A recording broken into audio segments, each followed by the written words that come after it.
Hey, you there. Thank you for watching, and welcome to Forge Lines Forever. Today I have a 4v4 ladder match here on the map SASKIYA.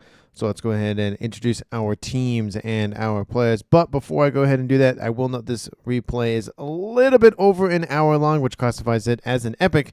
So get your popcorn, get your drinks, get your beef jerky, all of the syncity snacks, because it is going to be, like I said, a little bit longer one today. We'll start with Team 1 on the western side, also known as the red team.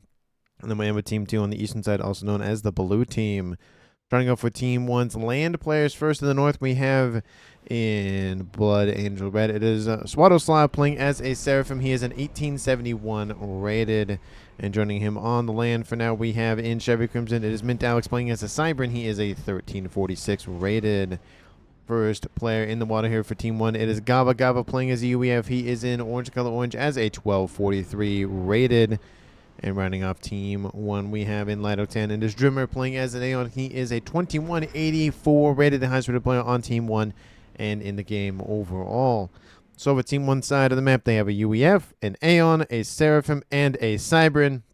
They have all the factions represented on their side of the map. Taking a look at Team 2 side now. We'll start on the land. In the south, we have in Stage Blue, it is Strogo playing as a UEF. He is a 1725 rated. To his north in Royal Blue, we have another UEF here for Team 2. It is TyNet. He is a 1614 rated. Moving on to the water here, we have in Amethyst Purple, it is Peanuts. He is a UEF. He is a 1426 rated. And last but not least for Team 2, breaking the mold for Team 2, it is Ctrl-K playing as a Cybran. He is a 1921 rated. He is the highest rated player on Team 2. So for Team 2 side of the map, they have 3 UEF with 1 Cybran, no Aeon Tech, no Seraphim Tech for Team 2. But that does mean that every faction is represented in the game, just de facto by the fact that Team 1 has 1 of each. So nobody is missing out on all the fun. And for these 8 players on the map, let's take a look at the reclaim situation, currently sitting at 32,000 mass and reclaim, which makes it 4K mass per player. That is a hefty amount of reclaim to grab, and the majority of that reclaim does sit in the middle of the map where we expect it to be for the most part. There are some reclaim clumpages closer to player starting locations, but for the most part it is along the middle of the map. Now we'll take a look at the additional mexes on the map as well. There is a lot of mexes, apologies, that I do like to see, and it kind of makes the game a little bit more interesting because not only do you have land mexes to protect, but also, you know, water mexes to protect. So maybe building some twerp defenses nearby maybe help a little bit.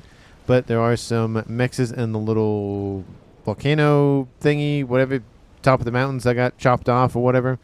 For Team 2 side, there is a 5-star mex position here.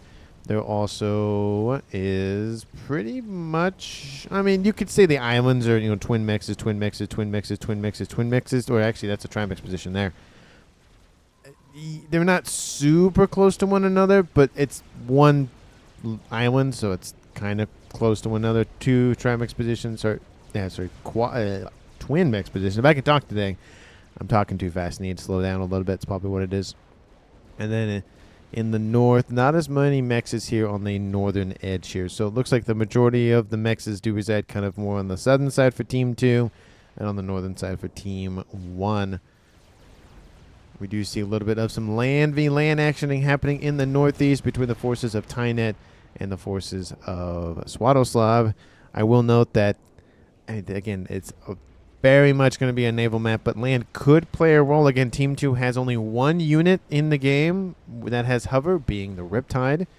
Team 1 has, of course, Aeons and Seraphim, so they have lots of hover tech units, so we might see some pseudo-naval action with those Yenzine and the Blazes and the whatnot.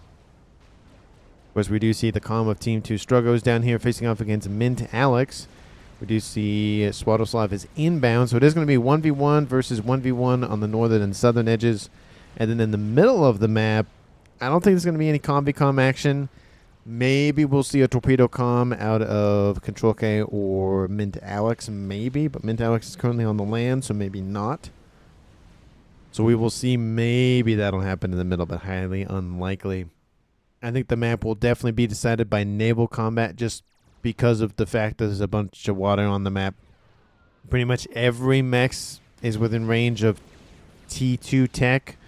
Maybe even besides these ones up here, get some missiles up there, some TMD. So artillery shots from all of the different boats and whatnot probably won't hit that, but the missiles should be able to arc up and over to be able to target those. We'll see. Those things are not super duper high, but I mean, given that's how tall it is relative to a frigate, maybe.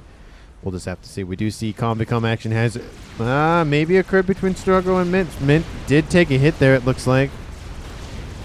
And we do see some wall sections and some PD being established for Strogo in the south to try to curtail movement for Team 1's Mint. In the north, we have gun upgrade started here for Team 1. Swatoslav, a couple of gunships going up to TyNet. They deny his approach, and that upgrade will progress undeterred.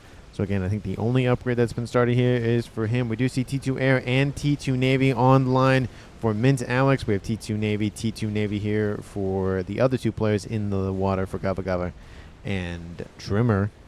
Reducing on the land side of things, Strogo has T3 Air online, T2 Navy on for Ctrl-K, T2 Navy online for Peanuts, and then T2 Air also online for TyNet. So we have 2 air players for Team 2, 2 naval players. Team 1, we have 2 main naval players, an air player, and then a pseudo air and naval player. Gun started for MintAlex, and Strogo again has his gun online trying to deny the upgrade. And I don't... it's going to be about even. Strogo has 1-star vet. MintAlex has no veterancy, so that is going to give actually enough hit points to survive a 1v1 affair if every shot lands in and on the commander.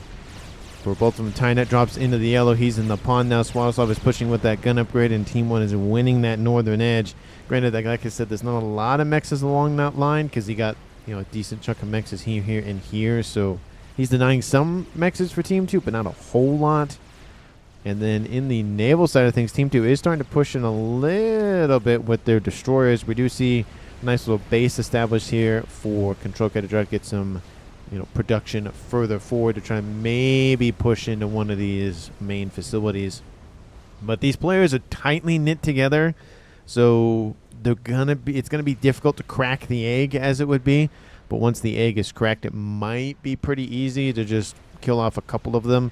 Again, same kind of thing over here in the east. It's going to be very well defended, but once you break through the defenses, it might just be over from there. So we will see. We do see stealth started here for Team 1's MintAlex in the south, and then T2 started in the north for TyNet.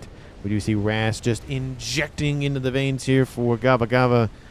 And in the middle, we do see a couple of destroyers getting at it with some couple of Vespers from Team 1, some sub-hunters, not the killers like the Cyberns like to call them. Anyway, I'm not bitter about it. I just find it funny that the Cyberns have to name it a different type of unit, even though it's the same unit. I mean, even I think the Yasso is actually named Sub-Hunter, so no idea. I feel like that would be the Sub-Killer and the Barracuda would be the Sub-Hunter, but that's just my opinion on that. Nano repair started here for Team 1's MintAlex. He doesn't need it, but he will get a boost in hit points and regen, and if he's going to keep pushing the comeback or trying to push the comeback of Strogo, he's definitely going to need that upgrade. Ras still progressing here for Gava Gava. A little bit slow on that, but at least it is somewhat progressing. He's going for those Coopers, which again are very good units against sub-hunters and killers, but against destroyers or everything. I mean, 2,000 hit points versus 7,200 plus. Those weapons are definitely outranging whatever secondary fire is on board those Coopers. I think they only have those torpedoes. I don't think they have an additional weaponry on board.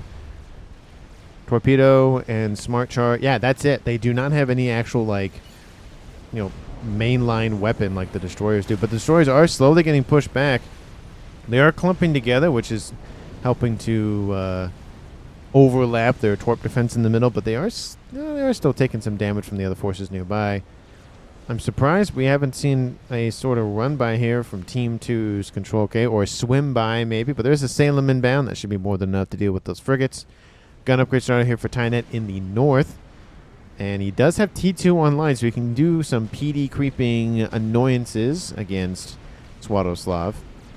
And he might do that. Team 1 is forced to go along this little route in order to get to the other side of the land here for Team 2. Unless he goes in the water and out of the water.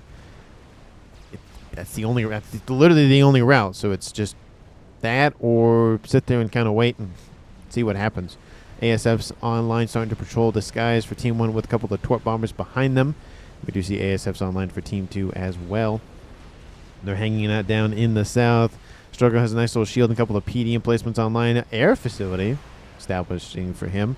He's like, nah, it's not worth it. Again, it's gun, nano, with stealth baked in for Team 1. That is the wrong player. Versus Team 2, Strogo, who has only gun online. Did he go for T2? I don't think he went for T2. No, he doesn't have T2 online. And both comms trade blows. Mint drops into the yellow. Again, PD is opening fire. We do see overcharge. And Strogo comes and blocks it so that he takes the blunt of the bulk of the damage. And that way the shield doesn't take it. So nice use of a nice little, again, big giant meat shield there. We do see Swatoslav now on the southern tip of that land while Team 2's TyNet's pushing in. So veterancy is going to go to him quite well. He has gun, T2, and shield. So very much focused on the hit point. And maybe he'll try to establish some PD over here in this base and try to deny this. T2 land is online. He's building Ilshis out of it. And a couple of PD, of course. And Swatoslav probably is going to fall back. He actually has a PD and a TMD online towards the south. And we have gunships inbound. Torp bombers also present here for him. And might be a counterattack inbound for Team 1. Again, TyNet does have shields, so he might be able to wreck this base decently well, but the gunships are not going to give him any sort of lenience. And he stops for a brief second, probably contemplating his life choices, and gets back into the water. He doesn't have any AA in the area, rather on the ground or in the air. There's a couple of Janus, but that's not going to help anything with those ASFs literally over top of those gunships. So nice counter there by Swatoslav. He gets back in the base and goes, I'm not leaving that base again, probably. T3 Navy online. Anybody here for Team 2? Oh, soon to be online here for Peanuts. And T3 no, T3 no, and T3 yes. It has been started and it's already half done. So it looks like Team 1 will finish that upgrade first, get those omens online. And then we do see that TyNet pops out of the water again. He gets to 3-star vet. He's in the yellow again, but he's going to get back up into the green here very shortly. His shield is offline, but it's already regen 3,000 out of its 19,000 hit points. So it's progressing. It's not as fast as the bubble shield, but it is fast enough to be able to, you know, I think it's every couple. Is it every couple of minutes? Because it's 30 a second. That would be...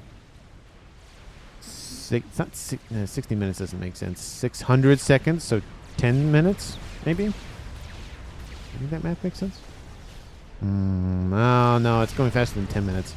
Because I'm trying to do math in my head while casting. It's not working. Anyway, we have a couple of forces from Team 2's Ctrl-K going after some mexes. Just a couple of Salems just hanging out over there. We do see he's pushing once again against Gava Gava. Essentially, it's kind of becoming a 1v1. He was kind of mixing it with Drimer here in the middle, but due to the fact that now Ctrl-K is pushing, he has to pull his forces back and defend. While we have artillery from the from the Aeon targeting the boats from Team 2's Peanuts. And again, that's their artillery on board. Oh, the shield comes online at the last second, and the shot already was out and kills off that destroyer and that boat in the process. I'm surprised we're not seeing more torp bombers for Team 2. Airfight does happen, but Team 2's fleet is in the base. T3 battleship is online. That's going to help out a ton, but there are a lot of targets to shoot at. Facilities are being knocked offline. The headquarters is also online. That'd be a great grab. He's trying to produce some Neptunes out of that, and I think the fleet from Team 2 is falling back. Some of the mexes are being hit on the mainland. Those are his main base mexes. He definitely doesn't want to lose any of those. Almost loses that T3 mex, but doesn't. And that attack is denied by Team 1. The headquarters wasn't eliminated. The mexes weren't eliminated. That is an unfortunate situation here for Team 1. It looks like actually MintAlex is going to go back and just hide back there. That's definitely a smart thing, because Team 2 could easily try to corner him. Actually, here and just make it so he can't get out of there. So he is going to get out of there sooner rather than later. Everybody made it past 20 minutes, which we love to see in every game, and specifically ladder, because what's the fun of watching a 1 hour game where you can kind of help maybe point things out, but it's, you would like to actually play kind of thing. And I feel like everybody feels that way if they want to be in the game longer. I have that opinion of the games at least. That's why I say 20 minutes at a bare minimum, because some games are 45 minutes, some games are an hour, some games are an hour and 20 minutes. So at least 20 minutes at a bare minimum is not too bad, because sometimes it'll end quickly and sometimes it won't. And who knows, maybe the spotting from Beyond the Grave will make or break a difference. You never know. Ras started here for Drimer underneath some shielding. He has T2 also on board. Gava has, again, that Ras and T2 also on board. We have Team 2's TyNet over here. And is he trying to get Swatoslav to fight him? No, he doesn't even know he's there. Maybe he's just waiting for an opportunity. That is very bold, sitting underneath some of that. I don't think he knows that. No, he still doesn't see it. And interceptors are dealt with. ASF's going to fly right over, and he's going to see him. So we'll see if he comes and says hi.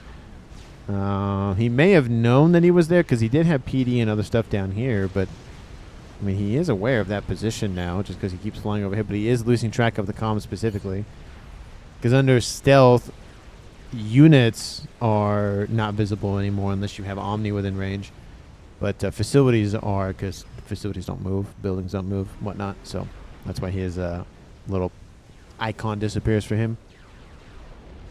And Team 2 still, by all accounts, is pushing. And again, that's partly driven by the fact that Team 1 was going for T3 tech. Not at the same time, I think, but like a little bit off. I think this one finished slightly before this one started.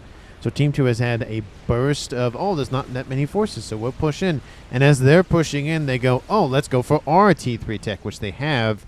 And is he building the... Nope, he's building engineers. T2 Navy also online here for TyNet, going for T3 right after that. Again, getting a lot of those T3 Neptunes would be very lovely to see. They have a lot of DPS. And look at that. Team 1, Swatoslav pushed in, while Team 2's TyNet left. And he's like, okay, well, I'll get the reclaim and call it a day, I guess. He's doing very well with those gunships just harassing boats for Team 2. Destroyer's going to go down here very quickly due to the combination of both. And he's not building as much AA, which I am surprised by that. I mean, he knows that Swatoslav is using gunships a lot. And torp bombers to a lesser degree, but he's still... You can get up there? I guess you can drop forces up there. Huh. I guess there are units patrolling up there. That... You can, wait, you can climb? No, you can climb that? Oh, yeah, you can straight up climb that. Look at that. I did not know that. Huh. Well, I guess you can just have desert dwellers up there to the northeast for whatever reason. There's just 4 Othams sitting up there. Kind of a not great use of Othams, I would say, but who knows? I mean, he has a plan for him, maybe. We have interceptors going after the gunships. They're not moving. That's a little unfortunate. Team 1, Swatoslav doesn't have any... Oh, he has some AA in the area. Oh, no, those are Team D, not AA. Where's his AA? It's a little unfortunate. A couple of Othams shooting at that governor. Nice use of torpedoes on board those units. Nice little ability there. And Team 2 still holding. It's mainly T1s, a couple of T2s, but that comm and a couple of forces could easily just crack that position and continue pushing on and put a little bit more pressure on Mint, because now he's getting to the naval game. Well, he's been in the naval game. He has T3 Navy online as well. So we have battleship, battleship, battleship. Are there any of the... Yes, there are some Neptunes online. And here they come. They are inbound, and Team 1 is going to probably be stopped for at least a little bit, because there are a lot of targets for them to shoot at. You can see the Neptunes are actually falling back. There's another one that's going to join their ranks, but maybe even get swiftly annihilated. You can see some of the shots are hitting the Neptune, but the Neptunes are focused on, looks like, the frigates, and there's a mermaid in there as well. But a massive fleet of Omens are inbound. There's 6 of them here, and they're going to easily wipe out this position here for Team 1. There is no ifs, ands, or buts. Sorry, for Team 2, apologies. No ifs, ands, or buts. Wow. Cannot talk today. Battleship's going to clash over here next to the wreckage of that base. Team 1 has claim over the northern mountain. Team 2 has claim over the southern mountain. There is an Omni up there, and this is what I'm talking about earlier. They cannot shoot into this mountain because it is too high. Nuke is inbound from Team 2's player of Strogo. SMD is online, but not loaded. SMD here online, not loaded. SMD online, not loaded. Any more SMDs online and not loaded? It needs to get over there sooner rather than later. There will be another SMD loaded, so a second nuke probably won't happen, at least for killing off main base stuff. But it is going to severely hurt Team 1, Swatoslav's air and Mex's, actually, if it goes far enough east, which it looks like it did. Kaboom! Kills off 2 Mexes. 1 Pigeon survives the SMD that was built, and almost that T3 Mex. Nice grab there. I hear Strats somewhere. And Strat's going after Team 2's TyNet. He's getting hit by those Strats. I don't... he's got to keep... No, you got to keep going. You can't stop. Can't stop, won't stop. And he is getting carpet bombed out of existence there. He goes first kill of the game. Goes to Team 1, Swatoslav, immediately after losing his air grid. So that's a nice little bit of revenge for Team 1. Now this game is a 4v3 in Team 1's favor. And there are battleships continuing to push along the middle of the line. Let me know down in the comments if you think is going to currently win this game. Of course, if you haven't, because why not at this point, hit the like button and subscribe to the channel. Thank you so much for watching. I really, really do appreciate it as we see the Torp Bombers line up the shots for these 2 Neptunes, I would imagine. And here comes the payloads. Yep, you can hear the whistle. Actually, they're going for the governors. They're taking out the stuff that can shoot you and then everything else, and some of the shield boats as well. Some of those bulwarks. And there is, I think, a little bit of AA on... No, there's no AA on the Neptunes. They just have torp defense. I still hear the Strat somewhere. That Mex is offline. T3 Navy is also online over here. And Team 2 is getting hemmed in now. This huge push by those battleships is massive for Team 1. Losing Mexes for Team 2 as well. Team 1's kind of been in the lead for eco the entire game for the most part. And that's even with 2 main Mexes offline. Now, at least. So, not looking good eco-wise here for Team 2, but they are still sticking with it, targeting those galaxies. They're still getting pushed in. How's the nuke looking? Second nuke, 87,000 mass kill with 1 nuke. Got to love it. Gotta love it. Absolutely a monstrosity amount of... And there goes Team 2's player. Peanuts killed off by those Torp Bombers from Team 1. There's right there as I was zooming in. So that is now a 4v2 game in favor for Team 2 as a Strat Bomber hits the air grid there. Kills off, was it Pigeon, a couple of air facilities? Yep, Pigeon, a couple of air facilities. But those battleships are still inbound. And like I said, everything is within range of essentially T2 tech in terms of the destroyers and cruiser tech. And we do see Atlantis is online. It's going to submerge immediately. Definitely a good call. It can be ground fired, though. That is the thing. And I do know the Tempest is being built in the background. I think there's maybe another one on. Yep, there's one right here. Nuke is inbound from Team 2. Where's it going? It's going for the facility here. SMD is not loaded, but I think this one might be close enough. It might be close enough. It might clip the edge, maybe. And there goes... Oh, that Atlantis is getting just bulldozed by all of those ground fires from those omens. The nuke is sailing overhead. It's already halfway over the map. And it is a 20 by 20, so it's a big map. It doesn't seem like it, I think, because of all the water. Oh, it sneaks on by. And it's going to hit. And there it goes. Going to kill off the T3 Naval Headquarters here. Kaboom for MintAlex. And now he's going to be focusing primarily on air and specifically Torp Bombers, but probably just more on air for a little bit of time. And that may give a little bit more breathing room for Team 2. We do see a Tempest, and the second Tempest is online. We have missile ships waiting to move in. Most of those omens have been eliminated. And there's, again, a lot of reclaim. Naval matches have lots and lots of reclaim. 142,000, and it is primarily in Team 2's domain. And there's some on the southern side, but that's also in Team 2's domain for the most part. So lots and lots of reclaim to scoop up. Team 2 has lost the northern land battle. I think those omens came back down from off the mountain.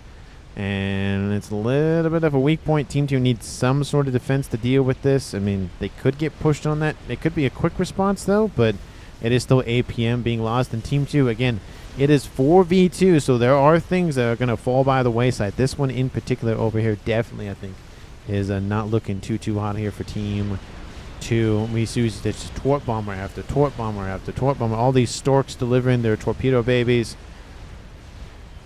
And in the south, T2 is online, coming online almost for Strogo.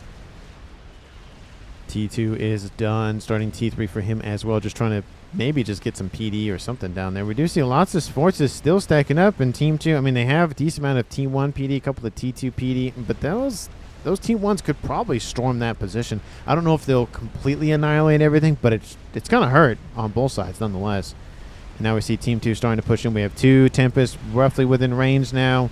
There's more and more and more lining up here for Team 1. We do see that force from Team 2 still pushing in. There is a nice little torrent that's going to get annihilated by all those frigates and looks like cruiser and such. There is 1 galaxy in the area. Team 1 still leading the eco 1.6 to 1.1. And Team 2's got to think about how to end the game maybe. Same with Team 1. We do see, again, Nuke is online, obviously 103,000 mass. So the second one wasn't as good, but it still killed the headquarters. So there is that.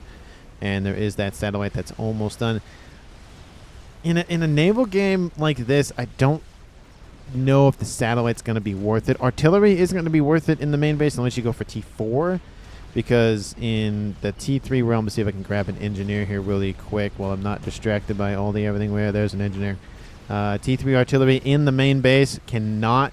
It can't hit every base. It can hit the 2 on the islands, but not anything else. In order to get really most of that air grid for Team 1 that was there, you pretty much have to build it. Pretty much, even that's a little bit too far away. You have to get a little bit closer. Like this probably would be enough, but you probably wouldn't build it right here.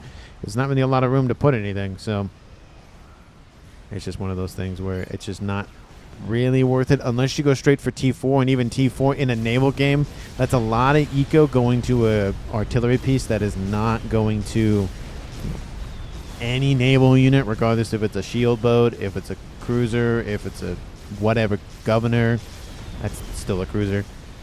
Summit, Neptune, whatever it is. Optim's just wreaking havoc on Ctrl-K's eco over here. We have T1 bombers. We have T2 gunships. T2 transports that are acting like gunships.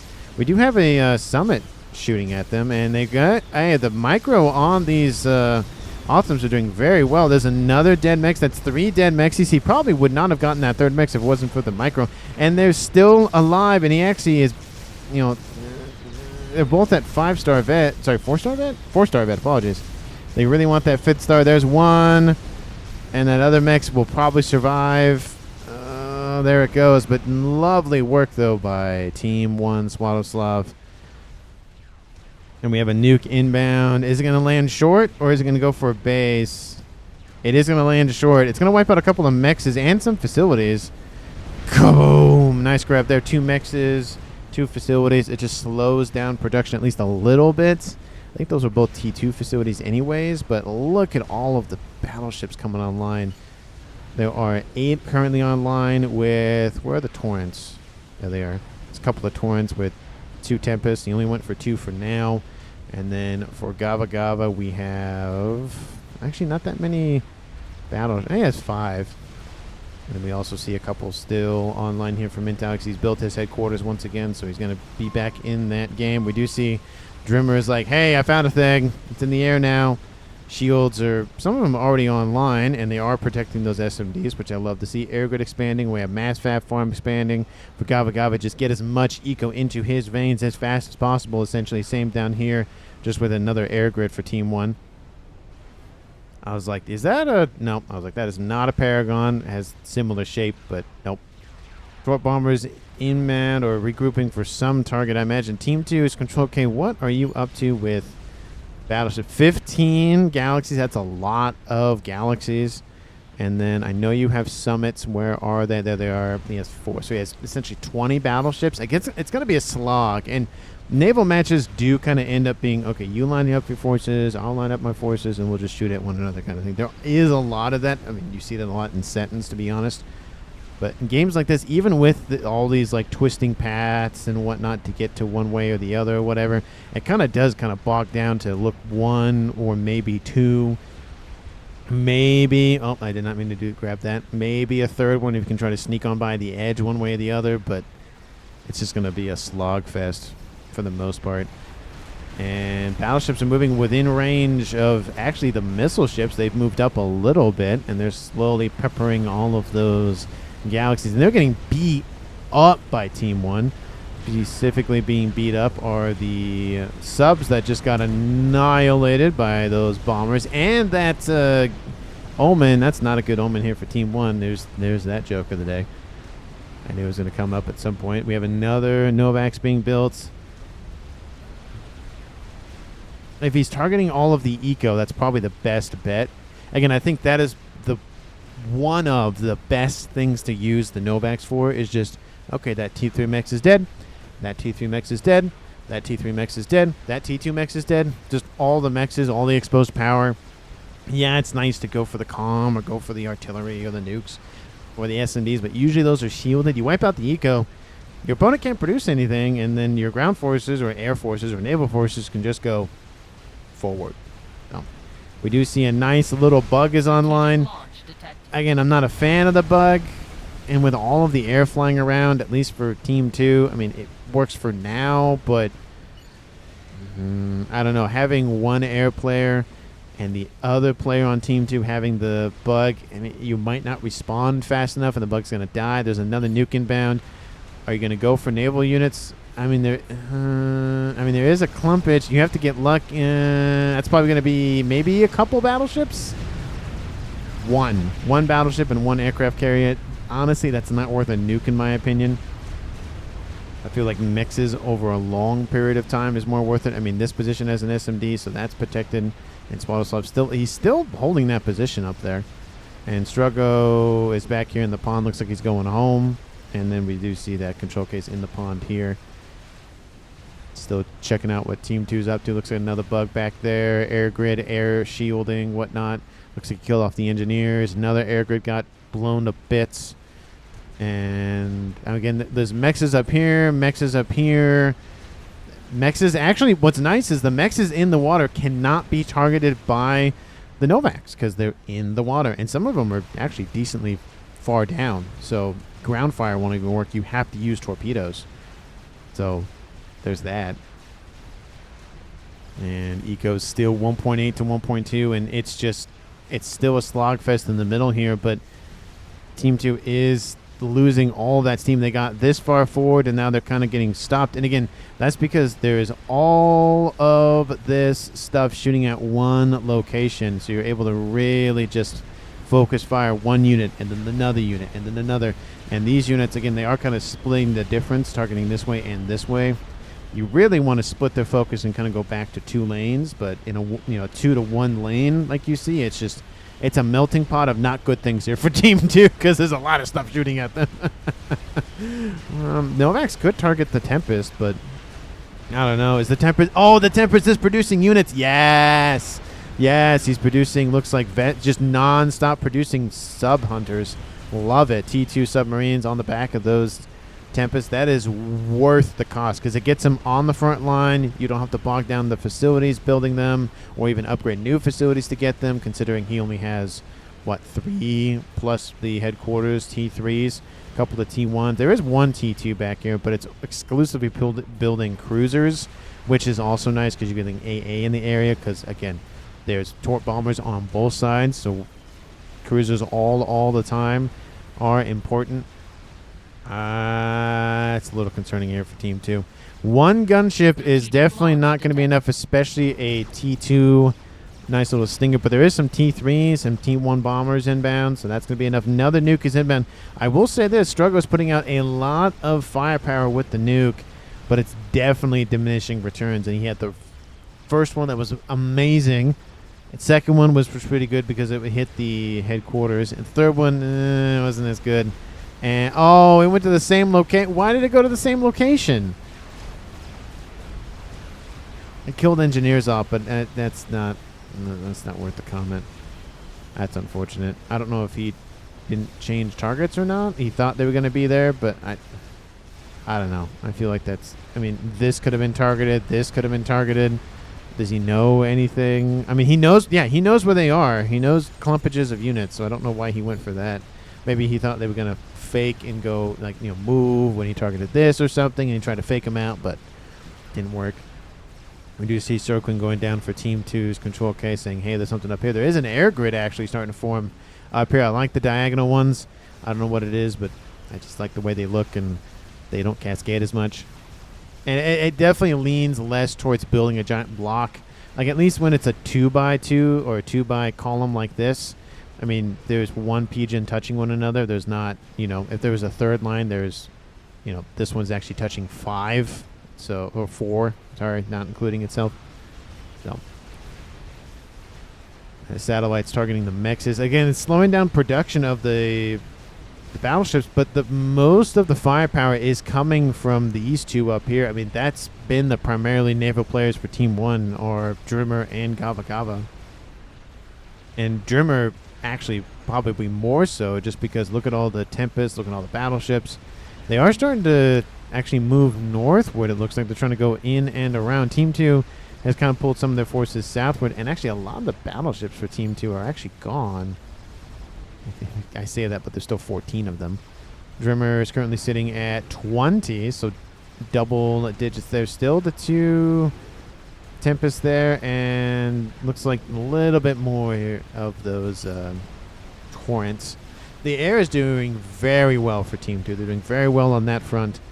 The only problem is, again, is that they now have a land issue they have to deal with. We have 2 bugs inbound. Actually, this would be a good use of those bugs to just eliminate that land threat. And there is hover tech. Again, the Awesomes can go in the water, but they can't go over the water. And definitely target all the flak. That's a lot of flak. And again, the gunships, these T4s, they have a lot of hit points, 75,000 to their name, and they have a little bit of an AoE spread just because of the way their guns work. So you can really just chew through land forces very quickly if they're grouped together like that. One single target, not as much, but a clumpage is definitely a easier and better situation. If we're at 49 minutes, we are closing in on that hour mark. And Team 1 1.9 to Team 2's 1.1. And we have just constantly throwing torpedoes at Team 1. And again, you kind of have to at this point. They probably wish they had solaces, because those really do the damage. And they are more expensive, though. But they really pack the wall up. And we do have, hey, those bugs are coming to say hi. Again, there are lots of cruisers in this mix. I'm kind of surprised they're not targeting all the cruisers, but there's just a lot of them. So it makes it kind of difficult to really isolate them. And there is no torp defense on those or those. So every torpedo that you throw at them will land. Unless it times out because it runs out of range, or just, swims out of range or whatever. More Torrents are actually trying to sneak on by, but some of them actually just get bodied by a couple of Galaxies, I think, were in range. Actually, there's a couple of cruisers as well. Again, the cruisers have their main cannon, their front one. Ooh! Sorry, cruiser. And they have their AA gun, which they can task onto land and naval units, so it's just throw lead down range kind of situation. That force up there is still, it's constantly emerging. It's like, oh, we'll send more forces. Oh, we'll send more forces. Oh, we'll send more. And now they have ASFs over here. So now they're waiting for the gunships to say hi. So smart move, enticing the gunships like, ooh, come get the carrot while we just whack you upside the head. Don't notice the billy club right next to you. And now we have tons of crucial missile tech inbound from Gava, ripping apart this Omni, which again has been probably a huge boon to Team 2, just knowing everything here and then knowing obviously a whole chunk of the map as well. We do see a similar thing happening with the Novaxes. And there's just not enough TMD or shielding. There's just not. Even if you had volcanoes, there's so many missiles. Both mexes are offline. Surprised they didn't immediately go with the Omni, but I think the mex value is probably worth it. 1,000 mass to 1.9. It's about a 2. It is a 2-to-1 roughly here in favor for Team 1, and that force is slowly encroaching that northern side. Nuke is inbound this time. Not from there. Oh, it's inbound from Team 1. A little bit of revenge for Team 1. What's it inbound for? Oh, no. There isn't a base. There isn't an SMD over here. And even if there was, it might have been destroyed as these omens push in. Oh, that is going to hurt. Team 2 fires their own nuke going right. Oh, that's it. That's considering. No. Team 1's pushing their forces in. Oh, he's kind of getting... Oh, that was pretty close to one another. There's the nuke. Kills off 5. Kaboom! Redeems that other one for sure. Here comes the nuke, though, for Team 1.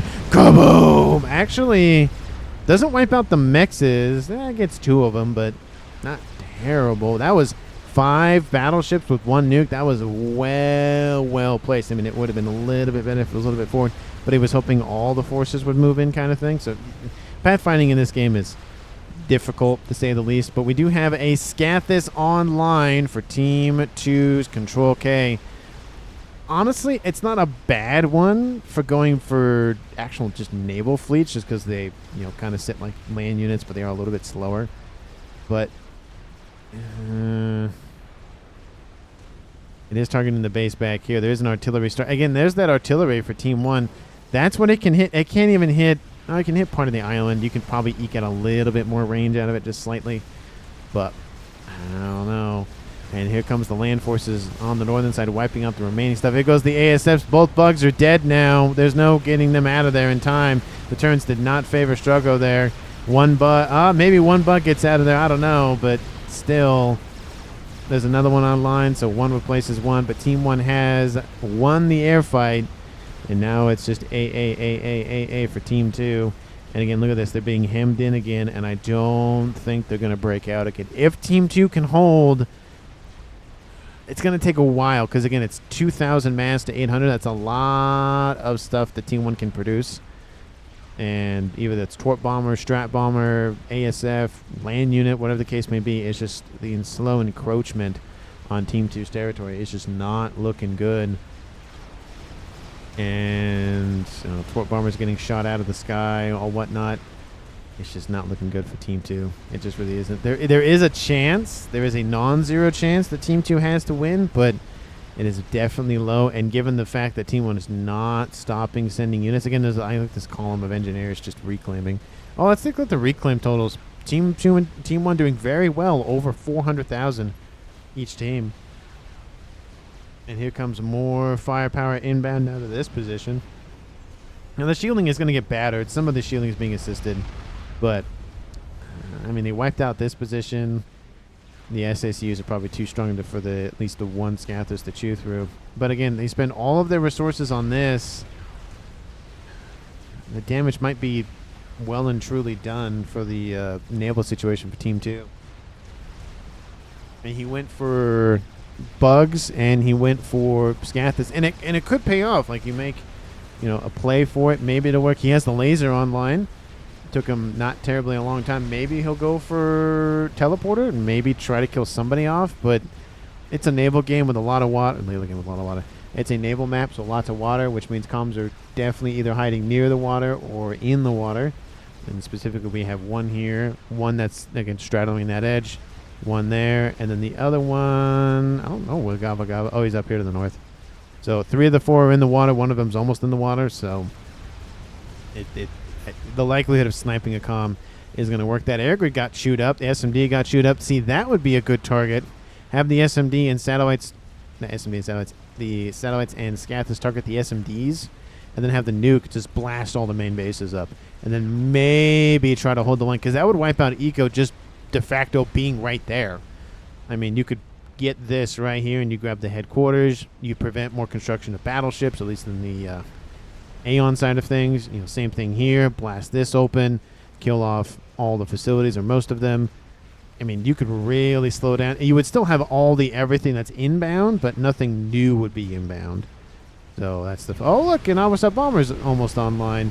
And lifts off as the base is being destroyed. That SMD is offline. That's a perfect nuke opportunity. And is the nuke loaded? Yes, it is. Will it fire? No, it will not. I wanted to just stare at it, be like, you will fire. And it's like, nope, I will not. I'm like, fine, be like that. Because now this Scathis could target something else. Could target this one or this one and just, again, get rid of the SMDs.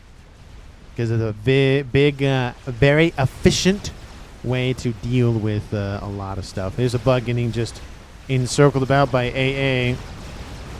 We have Ravagers opening up. Those land forces probably aren't going to get there. This bug is heavily damaged. He's kind of subbing them in and out. Kind of do the same thing in my Star Wars Empire at War. I kind of sub out my capital ships if one is heavily damaged. Like, okay, the other one's going to come in and do all the damage, and then, oh, okay, it's going to follow. Oh, the next one coming down. But that bug is dead. Oh, wow, that's surprising. I thought that bug would have died to ASFs, but I guess not. They're both heavily damaged, though. Just severely damaged. And those forces still coming in. Nuke has not fired yet. You could, I mean, like you said, you could wipe out the base with the nuke and switch over to other targets. We see a Novax is online for Team 1's Gava now. I don't get why they're not targeting these two, and especially there's a Novax here. You definitely don't want that coming to your side of the map. You don't have a lot of mexes.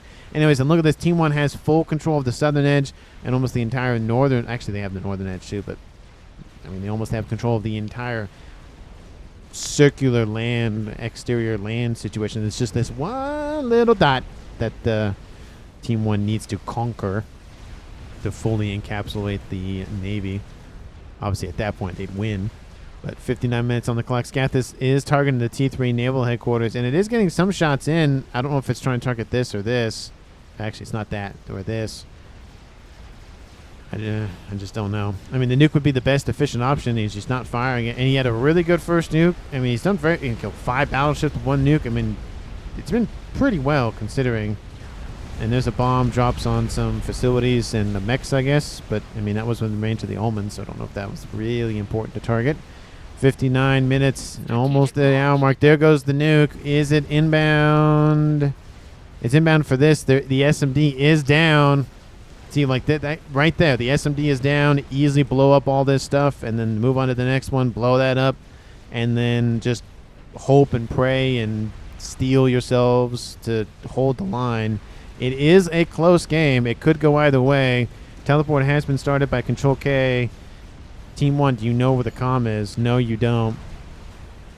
And they're going after the mexes. Again, that's a nice use of torp bombers, just wiping out mexes. That's another mex. That's 4 mexes dead simultaneously. Nice grab by Drimer. You have 2. Why do you have 2, 3? Why do you have 3 SMDs here? What's going on with this? What? Why? Why aren't you producing units? What's going on? You lost your headquarters. Oh, that doesn't help. You lost your headquarters. Yeah, that's not good. And I think that might just be the encroachment. 1 hour over. There it is. And Scathis fire is still pumping out. The nuke did land. Kaboom! Wiped out all that stuff. And now there's Gava's naval threat at least dealt with. At least new units. Of course, Optim's moving in. We have Optims over there. We have the Tempest pushing in. Yeah, they're too close. The Tempests are well within range of the 2 big targets. Or technically 3 big targets. Then you're going to... What are you... What? I don't get what that was about, but okay.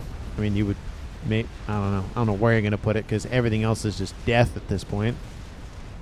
And cruisers slowly eroding everything. We have Drimer having access to UEF tech. We have, of course, Gava's cruiser missile tech. There goes the Scathis. Oh, the shield grabs it. Nope, and there it goes.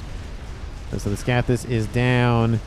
And that is... honestly, game right there. Everything transferred over to Swatoslav. Drimer gets killed off by Ctrl-K's Telemazer, and then he dies at the same time, it looks like. Wow, that was amazing. Apologies for missing that. But the game is over. They found Strogo, and there he goes. Team 2 loses both comms almost simultaneously. 1 hour, 2 minutes. 2.6k mass income per second at the end of that game, even with all the stuff that got blown up. Team 1 wins it. I mean, it wasn't a flawless game. It almost was, but Drimer was just hovering on that land situation. He probably just got targeted by all of that, literally everything in the area kind of thing. But there goes the game. MVPs. Honestly, I think it's just a well-rounded game for Team 1, and you had Gava and Drimer in the middle. You had MintAlex on the south, Swatoslav on the north. They all did very well. I just think it honestly came down to 2 players died, and then they had a lot more APM than they did, and they were just... I think they were just better at ecoing, to be honest. And it just, again, that eco advantage just grew and grew and grew and grew. And yeah, there was good plays from the nukes, but had they been a little bit more refined, targeting this base, targeting the, the SMDs and all that stuff, maybe, but I think it might have ended the same way, just because there was so much momentum already inbound that there was only so much that Team 2 could do. But it was a nice hold nonetheless. It was an epic game. So let me know down in the comments again who you think deserves MVP. Thank you so much for watching the very end of the video, and I will see all of you in the next one.